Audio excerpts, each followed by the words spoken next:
रामकृष्ण हरे.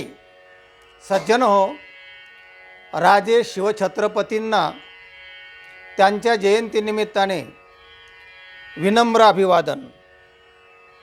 समाज नीती आणि भीती या दोन गोष्टीने चाललेला असतो. नीती सांगणारे, नीतीचा प्रचार करणारे तुकाराम महाराज आणि भीतीने समाजाला रस्त्यावर आणणारे, वठणीवर आणणारे शिवाजी महाराज, हे दोन महाराज एकाच काळी समाजाला योगायोगाने लाभले आणि त्यांनी त्या काळामध्ये अगदी समर्थपणे काम केलं. नीती आणि भीती या दोन गोष्टी फार महत्त्वाच्या आहेत. तेव्हा हे सगळं शिवाजी महाराजांचं कार्य, जीवनकार्य, जीवनपट जर आपण पाहिला तर भगवद्गीतेतले श्लोक आठवायला लागतात.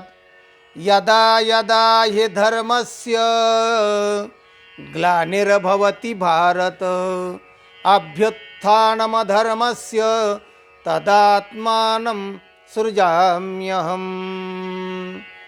भगवान म्हणतात की हे अर्जुना, जेव्हा जेव्हा धर्माला ग्लानी येते, अधर्म वाढतो आणि अभ्युत्थान धर्मस्य, पुन्हा त्या धर्माची स्थापना करण्यासाठी आणि दुष्टांचा नाश करण्यासाठी मला अवतार घ्यावा लागतो. आणि मग घेतल्यावर काय करतो मी? परित्राणाय साधूनाम, जे साधू सज्जन संत असतात त्यांचं रक्षण करतो. विनाशाय च दुष्कृताम, आणि दुष्टांचा नाश करतो. धर्म संस्थापनार्थाय संभवामी युगे युगे, धर्माची पुनर्स्थापना करण्यासाठी मी युगायुगामध्ये अवतार घेतो. आता प्रत्यक्ष शिवाजी महाराज हे अवतार पुरुष आहेत या श्लोकावरून असं लगेच स्पर्श असा होतो. कारण त्यांचं चरित्र आणि त्यांचा जो काळ होता की तो काळ असा होता, अहमदनगरची निजामशाही, विजापूरची आदिलशाही, दिल्लीची मुघलशाही, या सर्व शाह्यांनी समाजाला त्राही भगवान करून सोडलं होतं.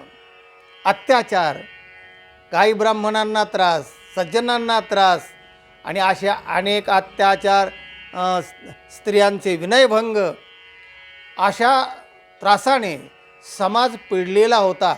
असंच पुराणांतरामध्ये कथा आहेत की जेव्हा जेव्हा असं होतं तेव्हा तेव्हा मी कुठल्या तरी अवताराने, कुठल्या तरी युगप्रवर्तक पुरुषाच्या रूपाने अवतार घेतो, असं शास्त्र सांगत आहे. आणि ते भगवानसुद्धा म्हणतात की जेथ जेथ संपत्ती आणि दया दोन्ही वसती एके ठाया, तेथ जान धनंजया विभूती माझी. संपत्ती आहे, दया आहे आणि सज्जनांचं रक्षण करण्यासाठी जे माणसं अवताराला येतात तो माझा अंश असतो, असं भगवान म्हणतात. तसे छत्रपती शिवाजी महाराज हे अवतारी, ज्याला आपण प्रेषित पुरुष म्हणतात, तसं त्या त्या काळामध्ये अवतार घेण्याची गरज असते आणि त्या काळातला अवतार म्हणजे शिवाजी महाराज. त्यांचं वर्णन तर फार बहारीचं केले आहे. निश्चयाचा महामेरू, निश्चय असं करायचं म्हणजे करायचं. महामेरू, मेरू पर्वत फार मोठा आहे, पण नुसता मेरू नाही, महामेरू असं म्हटलं आहे, म्हणजे आढळ. निश्चय कधी ढळत नाही. निश्चयाचा महामेरू बहुत जनांचा आधारू, सगळ्यांचा आधार. रयतेचा राजा ज्याला म्हणताय, असा राजा. अखंड स्थितीचा निर्धारू श्रीमंत योगी. अखंड स्थिती म्हणजे एकदा ठरलंय ना असं की ते करायचं म्हणजे करायचं, मग ती स्थिती बिघडून नाही द्यायची. किती आघात आले, कितीही काय झालं, तर असा अखंड स्थितीचा निर्धार असणारे श्रीमंत योगी.